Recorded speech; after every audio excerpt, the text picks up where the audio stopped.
Juan Carlos, bienvenido otra vez. Muchas gracias. Para nosotros es un honor tenerte.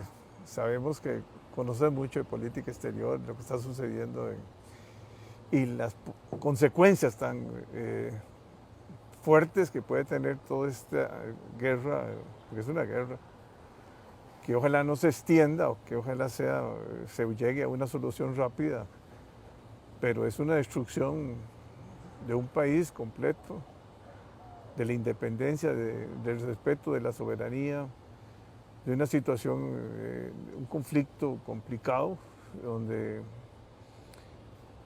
hay muertes, hay destrucción, hay un embargo fuerte a la economía rusa, y un país como Ucrania, que era un gran productor de granos y también tenía importantes yacimientos de petróleo, con una situación energética complicada para Europa, Sí.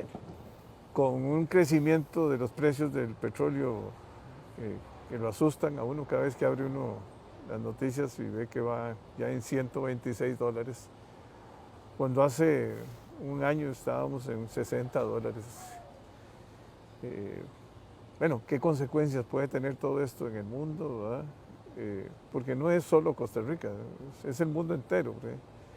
Los, los norteamericanos igual, es un país de hecho para andar en carro con altos consumos de combustible, ¿verdad? Con una economía que ya se estaba recuperando muy bien. Ahora se va a ver muy afectada, se están aumentando las tasas de interés. La FED está tomando medidas para evitar que crezca la inflación, que una inflación creo que fue la más alta en los últimos 40 años, la que tuvo en el año pasado, y que, bueno, este año me imagino que ya los números comienzan también a golpear. Pero por otro lado hay una gran cosa, que es una gran unión mundial, ¿verdad? Sobre todo Europa y con Estados Unidos, Canadá y muchos países latinoamericanos, haciendo toda una... Bueno, la situación económica, bueno, hay una unión importante, ¿verdad? Una unión en cuanto a poner medidas restrictivas, en cuanto a una guerra económica básicamente contra Rusia. No hay armamento, no van a participar, la OTAN no va a ser un jugador bélico, porque hay una amenaza fuerte de de Putin, ¿verdad? Básicamente es como un dictador, y una situación para Rusia muy complicada. Sí, yo creo que Vladimir Putin subestimó la capacidad que tenía Occidente de cerrar filas e imponer sanciones punitivas a la economía rusa. Si nosotros comparamos las acciones que se están tomando ahora con las que se tomaron en su momento en el 2014, cuando Putin invadió Crimea, anexó la península y también atizó movimientos separatistas en el este de Ucrania, es probable que el dictador ruso pensase de que cualquier cosa que él hiciera en este momento No va a tener consecuencias. no iba a tener mayores consecuencias que lo que ya habría hecho. Uno de los temas que habíamos hablado es que, por ejemplo, a partir del 2014, Putin empieza a crear condiciones económicas para aislar a la economía rusa del resto del mundo, lo que se llama Fortress Russia, o sea, una fortaleza rusa. Y quizá el pilar fundamental en esa estrategia era tener unas reservas del Banco Central lo suficientemente robustas para defender al rublo en caso de que este cayese producto de sanciones. Pero vea usted, la mitad de las reservas del Banco Central ruso no están en Rusia, están fuera, en otros bancos centrales. Y lo primero que hicieron los países occidentales fue congelar el acceso del Banco Central ruso a estas reservas y por lo tanto limitar severamente la capacidad del Banco Central ruso de poder defender su moneda. Y hemos visto un colapso del rublo desde que empezó la guerra y desde que Occidente empezó con las sanciones. Y bueno, vemos que las sanciones continúan apilándose una sobre otra. La última fue la decisión de Estados Unidos de prohibir la importación de petróleo ruso de gas, y de gas. Que esa es la línea vital de la economía rusa. El 70% de las exportaciones rusas es petróleo y gas. Entonces, si Occidente finalmente logra cerrar esa línea, esto va a tener consecuencias insospechadas para la economía rusa, puesto que estamos hablando de que es la principal fuente de divisas para Putin y para su régimen. Ahora bien, sí va a tener también consecuencias para el resto del mundo, y lo estamos viendo ya. Lo estamos viendo con ese aumento vertiginoso en el precio del petróleo. Se habla de que el petróleo podría llegar fácilmente a los $200 el barril, que es algo inédito, si se materializa este bloqueo a las exportaciones rusas. Recordemos de que Rusia es el segundo exportador mundial de petróleo. Entonces, en el pasado hemos visto sanciones similares a Venezuela, a Irán, que son productores importantes, pero estamos hablando que eran productores que exportaban 1.500.000 barriles de barriles de petróleo al día. Aquí estamos hablando, en el caso de Rusia, de que exporta 7.2 millones de barriles al día, y entonces sustituir eso con producción de otra parte va a ser muy difícil, y eso entonces va a tener, muy costoso. Y muy costoso. Entonces eso va a tener consecuencias para la economía mundial, pero usted mencionaba muy bien, no solo es gas, no solo es petróleo, sino también granos, el trigo, acero. El acero, palladium, que es un activo que se utiliza para los carros. Rusia es el principal exportador de eso. Entonces vamos a ver un choque en la economía mundial, un supply shock, como se dice en inglés, ¿verdad? Un choque de oferta importante, que es muy probable que nos lleve a una recesión. Ya estábamos ante la perspectiva de una recesión sin la guerra por el tema del aumento de la inflación en Estados Unidos. Habíamos hablado de que las acciones que la Reserva Federal necesitaba tomar para bajar la inflación en Estados Unidos, que es aumentar las tasas de interés, muy probablemente nos lleve a Estados Unidos a una recesión. La última vez que la inflación en Estados Unidos estuvo por encima del 5% y que la Reserva Federal aumentó tasas de interés para bajar esa inflación sin causar una recesión fue hace 70 años.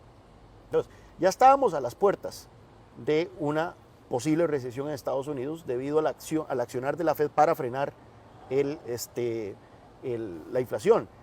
Ahora, con esto, es muy difícil avisorar un escenario en donde la economía mundial efectivamente no entre en una recesión, o por lo menos Europa y Estados Unidos. Y eso, el problema aquí es que no tenemos un fin a la vista, ¿verdad? En el tanto, no solo es en el tanto mantenga Rusia la intervención militar en Ucrania, sino que Putin ha puesto todas las fichas sobre esta intervención militar. O sea, si Putin no logra sus objetivos en Ucrania, que básicamente es destruir la independencia del Estado ucraniano, pues Putin corre riesgo él mismo de que se lo vuelen, de caer una rebelión en Rusia. Si nosotros vemos la historia rusa, veremos que cada vez que ha habido una gran derrota militar, el liderazgo político ruso termina cayendo. Ocurrió con la guerra en Crimea, que llevó al asesinato, posible suicidio de Nicolás I. Ocurrió cuando perdieron la guerra contra los japoneses en 1905, que hubo una revolución fallida contra Nicolás II. Luego, cuando en la Primera Guerra Mundial, cuando Rusia pierde la Primera Guerra Mundial, cae el último zar, Nicolás II, y llega la revolución bolchevique.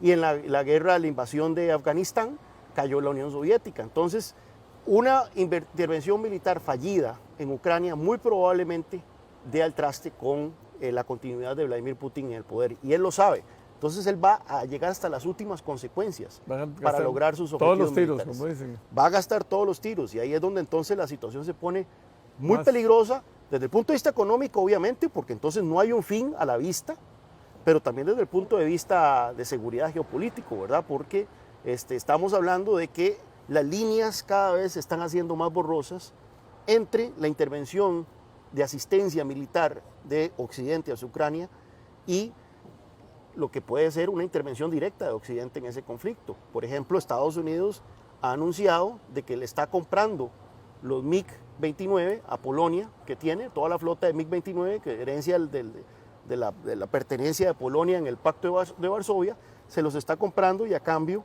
les está dando F-16. Bueno, esos MiG-29 de Estados Unidos eventualmente se los va a dar a Ucrania para que Ucrania se pueda defender. Pero en ese proceso es muy fácil que ocurran malentendidos. En ese proceso es muy fácil de que Rusia derribe aviones estadounidenses o pilotos o asesine pilotos estadounidenses. Ese tipo de intervenciones entonces nos puede poner a las puertas de un conflicto entre la OTAN y Rusia, que ya estamos hablando de palabras mayores. ¿En que participaría Estados Unidos abiertamente? Cualquier ataque, recordemos que la OTAN es un bloque defensivo. Sí. El artículo 5 dice que un ataque a cualquier miembro de la OTAN se toma por un ataque a todos. Solo una vez ha sido invocado en la historia, que es tras los ataques terroristas del 11 de septiembre del 2001. Pues bueno, aquí veamos un escenario. Resulta que un avión Ucrania entra en el espacio aéreo de Polonia. Un piloto ucraniano está huyendo de una persecución en el espacio aéreo ucraniano, entra en Polonia y un avión ruso entra dentro de Polonia a derribar ese avión ucraniano. Pues bueno, se interpretaría eso como un país ataque de la OTAN exactamente, se interpretaría eso como un ataque a Polonia. Bueno, si es un ataque a Polonia se invoca el artículo 5 y ya todos los demás miembros, incluyendo Estados Unidos, están en obligación de venir a la defensa de Polonia. Entonces, es una guerra que está tomando lugar en las fronteras de la OTAN. Varios países están fronterizos de la OTAN son fronterizos con Ucrania. Estamos hablando de Rumania, estamos hablando de Eslovaquia, estamos hablando de Polonia, estamos hablando, creo yo, que Lituania. Y en cualquier momento. Lituania, Estonia, Lituania. En cualquier Polonia, momento puede ocurrir un incidente. Hasta Turquía. Que se puede, bueno, y Turquía también. Turquía al otro lado del Mar Negro, ¿verdad? Sí. Que en cualquier momento puede ser interpretado como un ataque a la OTAN. Entonces, desde el punto de vista económico, desde el punto de vista de seguridad, estamos ante momentos muy oscuros, de mucha incertidumbre. Y bueno, si pensábamos que los 2020 eran ya complicados con una pandemia, ahora con una guerra que podría generar en algo mucho peor, esto se puede poner muy feo. Bueno, Juanca, yo creo que vamos a tener varias conversaciones. Muchas gracias. Un placer, Jorge.